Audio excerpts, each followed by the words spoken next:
Olá, bom dia! Eu vim aqui para gravar mais um vídeo para vocês e hoje eu vou continuar falando, na verdade, sobre Jacó e mostrando para vocês nas escrituras como nós devemos procurar Jesus no Antigo Testamento. E nós vamos falar sobre Gênesis 29, do versículo 1 ao 14, e eu vou ler.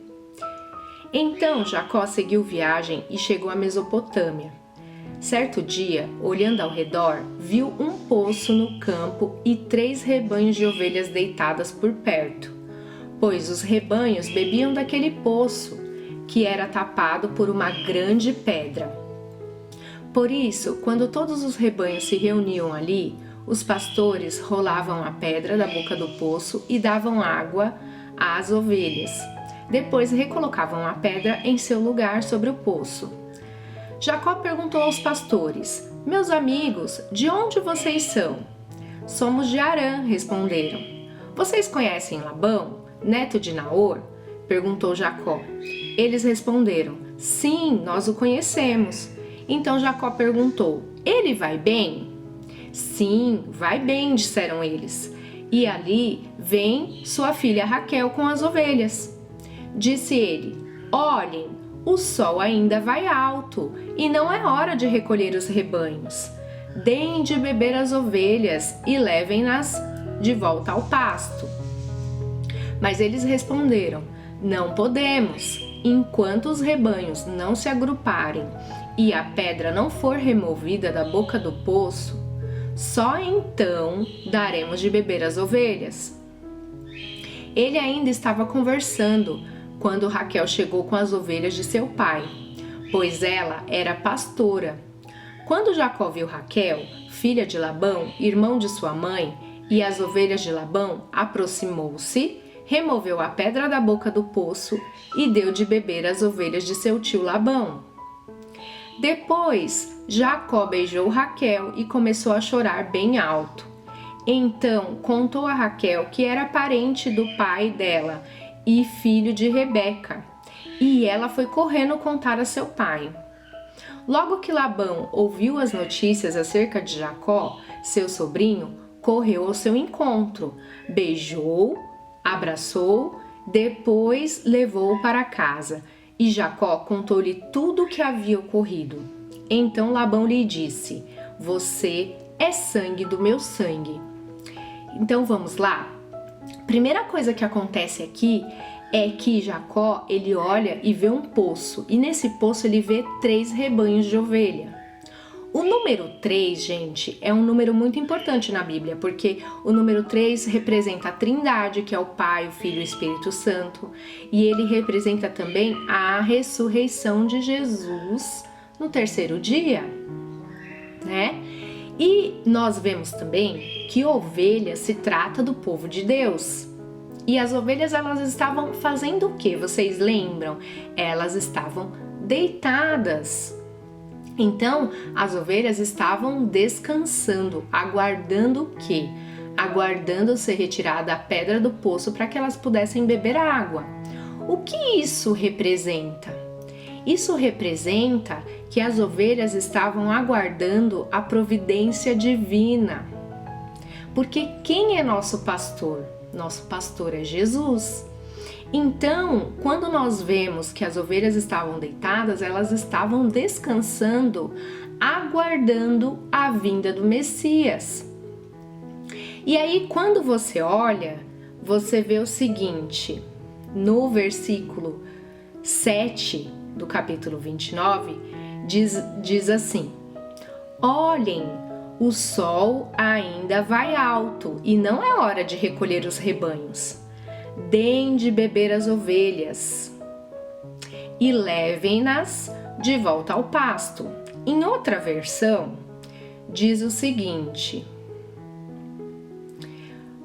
Jacó disse: "Ainda é dia claro, cedo demais para recolher os animais. Por que vocês não dão de beber às ovelhas, para que elas possam voltar a pastar?" O que isso significa?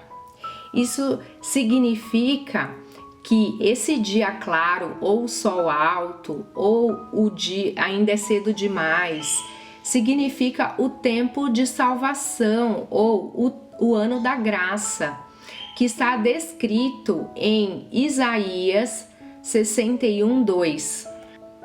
Diz o seguinte: para proclamar o ano da bondade do Senhor. Essa é só a primeira parte do versículo, porque depois vem o dia da vingança do nosso Deus para consolar todos os que andam tristes. Mas neste caso é para proclamar o ano da bondade do Senhor. E como que eu sei isso? Porque Jesus ainda estava para vir. Então esse é o tempo de Jesus vir, né, e cumprir a obra dele. Nesse mesmo versículo 7, ele fala assim: deem de beber as ovelhas. Gente, deem de beber as ovelhas lembra de uma passagem muito conhecida de João 4:14, que diz o seguinte: mas quem beber da água que eu lhe der nunca mais terá sede. Ao contrário, a água que eu lhe der se tornará nele uma fonte de água a jorrar para a vida eterna. Então, esse simbolismo de água, de dar de beber, ele está falando sobre a descida do Espírito Santo e que essa água seriam as águas vivas do Espírito, tornando em nós uma fonte para outras pessoas. Ou seja, acabaria a sede espiritual, acabaria a sede do mundo, porque Jesus viria e dele viria o Espírito Santo. Então, o que impedia as ovelhas de beber a água? A pedra que estava na boca do poço. E quem tinha que retirar essa pedra? Jesus. Quando Jesus completa a obra, ele rola a pedra, ou seja, ele remove a lei, que é a antiga aliança, e ele estabelece uma nova aliança. Isso está em Coríntios, 2 Coríntios 3, do versículo 7 e 8, diz o seguinte: o ministério que trouxe a morte foi gravado com letras em pedra, mas esse ministério veio com tal glória que os israelitas não podiam fixar os olhos na face de Moisés, por causa do resplendor do seu rosto, que ainda desvanecia. Não será o ministério do Espírito ainda mais glorioso? Versículo 11 diz o seguinte: e se o que estava se desvanecendo se manifestou com glória, quanto maior será a glória do que permanece, ou seja, a nova aliança, ela é eterna. Nova aliança é para sempre, né? Porque ela permanece. E isso nos mostra que quem é Jesus nesse caso? Jacó representa Jesus, porque assim que Raquel chega, Jacó remove a pedra. E quando Jesus morre e ressuscita, quando ele sai do túmulo, ele rola a pedra. A pedra é rolada não para que Jesus saia, porque Jesus não precisava remover a pedra ali, mas é um símbolo, né? Um simbolismo que Jesus rolou a pedra, ou seja, ele removeu a antiga aliança da lei para estabelecer a nova aliança do Espírito, a vida no Espírito. E Jacó, ele beija Raquel. Esse beijo, gente, simboliza um sinal de servitude. Lembra que Jesus fala que ele não veio para ser servido, mas para servir? Isso está escrito em Mateus 20, versículo 28, que diz o seguinte: E como o Filho do Homem, que não veio para ser servido, mas para servir e dar a vida em resgate de muitos. Então Jacó beija Raquel em sinal de servitude. Quando Jacó se apresenta a Raquel, ele diz que é parente do pai dela. E Raquel, ela corre para contar para Labão. O que é esse contar? Esse contar é as boas notícias, é as boas novas. Ela correu. Gente, e toda vez que você ouve a palavra correr na Bíblia, é sempre para contar uma boa notícia, ou seja, as boas novas de Cristo. Então ela correu para contar para o pai dela que ele era o parente que ia salvar, né? É como se fosse Jesus, né? Simboliza Jesus vindo para salvar a humanidade. E quando Labão ele recebe essa notícia, ele vai correndo ao encontro de Jacó. É como se ele estivesse correndo ao encontro de Jesus. E quando ele encontra Jesus, ele percebe que ele é sangue do sangue dele. Olha que coisa maravilhosa! Ele percebe que ele faz parte da família de Deus.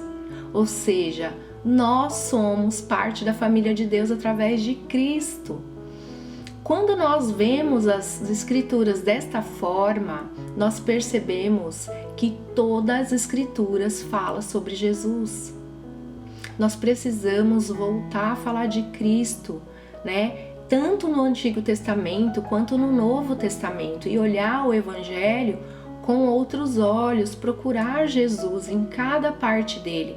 Porque Jesus está escondido em todo o Antigo Testamento, em todo o Novo Testamento é Jesus revelado. E era isso que eu queria falar com vocês hoje. Eu espero que vocês tenham gostado do vídeo, eu espero que vocês releiam, estudem, procurem. Eu não quero que vocês concordem comigo, mas eu quero que vocês leiam e percebam o que é verdade. Tá bom? Que vocês tenham uma ótima semana. Deus abençoe vocês. Até a próxima!